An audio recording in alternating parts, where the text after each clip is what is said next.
Greetings. Here is a quick overview of some things in the news, wide boundary style.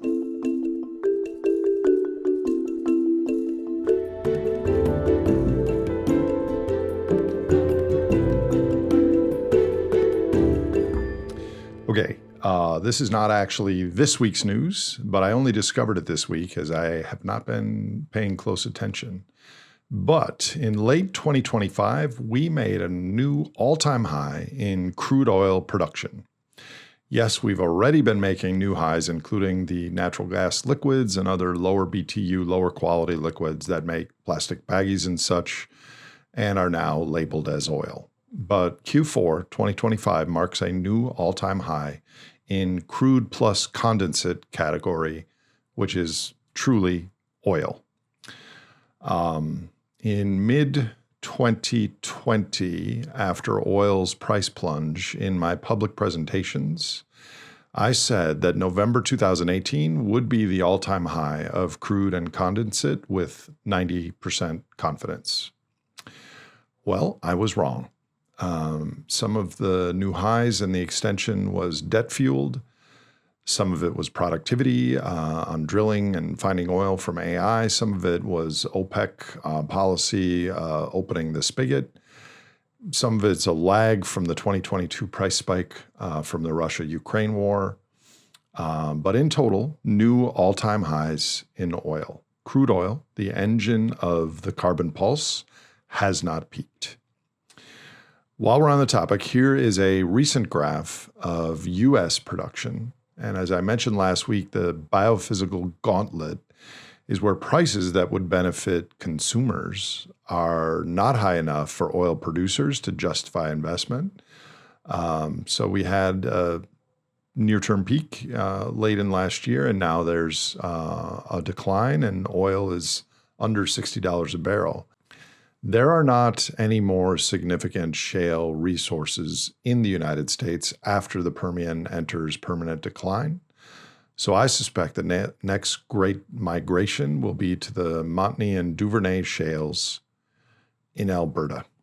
And as a wide boundary but obvious comment, the last I checked, Alberta was not part of the United States.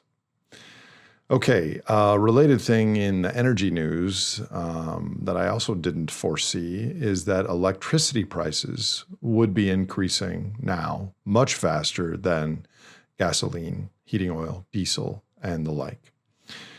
This recent chart shows that from 2013 to 2020, electricity prices in the USA were pretty flat. But from 21 until now, they're up almost 40%. Part of this is the accelerating demand for 24/7 data center access for electricity.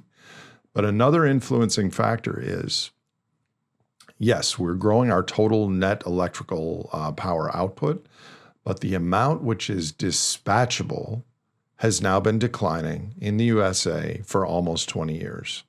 What's grown since 2007 is non-dispatchable, aka weather-dependent power like wind and solar, while the always there when you flip the switch stuff like coal and gas and hydro that can be released on demand or nuclear load following has declined in aggregate, primarily led by coal. But this is important because the grid doesn't run on energy capacity, it runs on power on demand, usable energy per unit time delivered exactly when the loads appear. Of course, in systems terms, successful organisms and infrastructures evolve to maximize power, not just energy.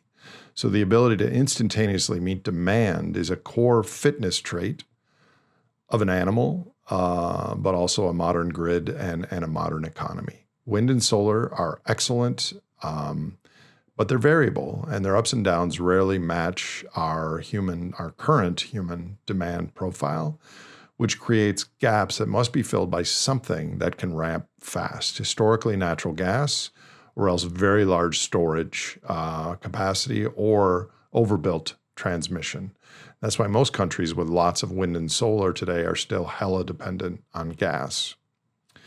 The reason this is especially relevant now is we're adding AI, large data centers, are always on loads with tight uptime service level agreements.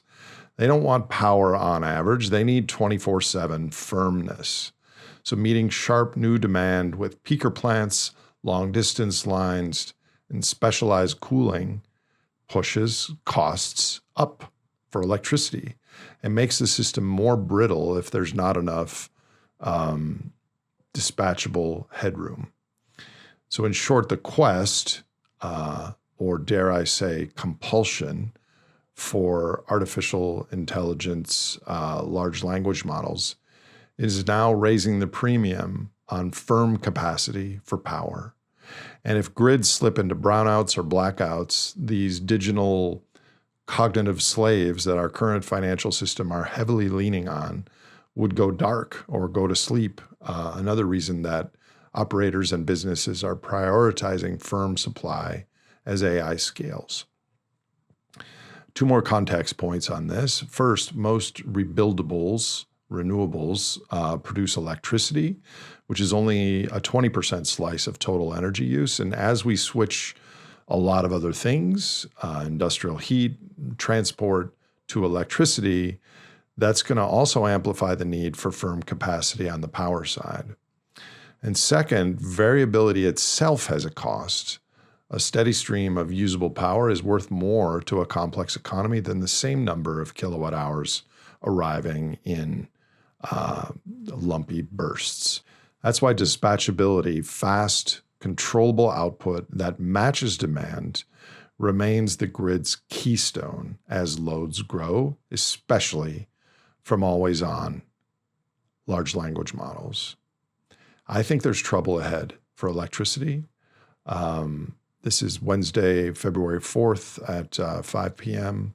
A few minutes ago, Google's shares slid after hours because they announced they're going to spend more to access data in 2026 than believed.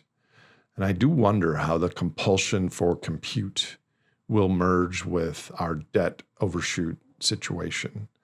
And if the quest for AGI or ASI becomes a national security issue, some of these tech companies might be nationalized in order to have the money to pay for more compute. But how would that even work? I'm going to think about that, and I'll come back with something more substantial in the near future. Okay, in the environmental news side, and I cannot imagine ever doing a wide boundary news update without some mention of ecology and the biosphere, because we do not get wider boundary or more important than that. But there's important to reality and important to the human perception of reality. And this is the news update. A couple weeks ago at Davos, the World Economic Forum shared results from its annual Global Risks Perception Survey of about 1,000 experts. Near term, experts elevate social and geopolitical risk like misinformation and armed conflict. But over a 10-year horizon, the top risks all were ecological: extreme weather, biodiversity loss and ecosystem collapse, critical changes to Earth systems. I think this survey result is a great window into aggregate human behavior and the madness of human crowds. Of course, the bigger long-term risks are ecological, but it's almost as if they're too large, that it's easier to argue and delineate policies on things like polarization or misinformation or peace instead of war and the like. Because when I saw this graphic, it was like this Shazam of clarity into the more than human predicament. I imagine this large, ornate, corporate executive conference table with all the risks having a seat. And while polarization and war and debt and misinformation were presiding and arguing, the biosphere, the elephants, the oceans, the forests, the flora and the fauna, all had their hands up, patiently waiting to voice their concerns and suggested and needed interventions. But the conversations about AI and debt and currencies and war and basic needs for more people are so animated and so strident that the concerns of the natural world only manage to whisper amongst themselves, never get called on. And I imagine in my mind that as they waited, they diminished. My favorite book series of all time, better than Tolkien even, is Robin Hobb's The Farseer trilogy. It's actually 9 books, 3 trilogies. In it, the protagonist has an oft-used phrase, never do what you can't undo until you've considered what you can't do once you've done it. I think we humans will one day rue the day that we put the issues and requirements of our living, breathing, natural world on the back burner, so to speak, politically. There are still things we can do locally and globally, but I fear for the day when there's not a lot we can do once we've done it moment.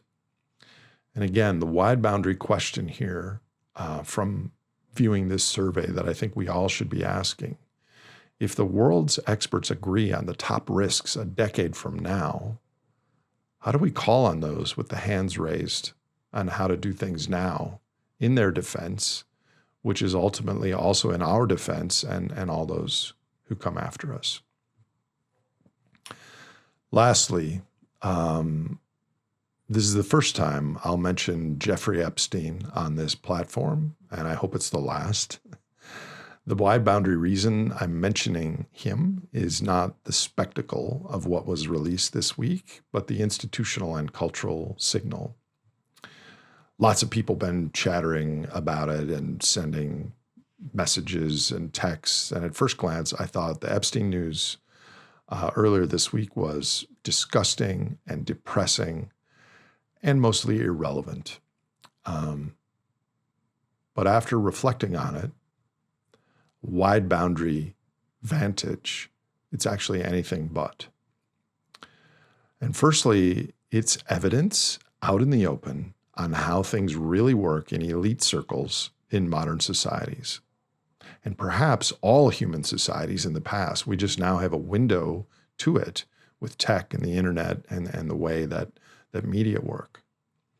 Secondly, it is a mirror for all to see on who we are as a culture. Sure, it's the dark triad demographic rising to the top phenomenon and the behaviorals expressed there, but it is a chance for us, for all of us, to say with eyes and hearts and minds wide open, no, this is not who we are. And what has to be held up in this new public spotlight is human behavior and how others are treated. And no amount of smarts or inventiveness or social acumen or fame should ever excuse the behavior many people are now seeing widespread evidence of from people who are revered in our society. And I think how society responds to all this now, that it's all out in the open, fully merges with the other large and open questions of the unfolding more than human predicament. Who are we really? I believe that we are more than this.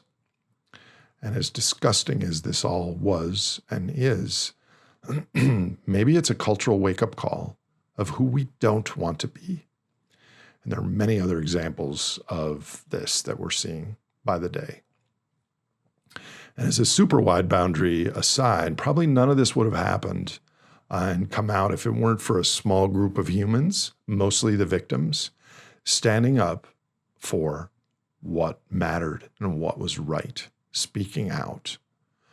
And at times in our biophysical macro situation, decades happen within weeks, but it's also possible in our human social milieu that sometimes centuries might happen within days.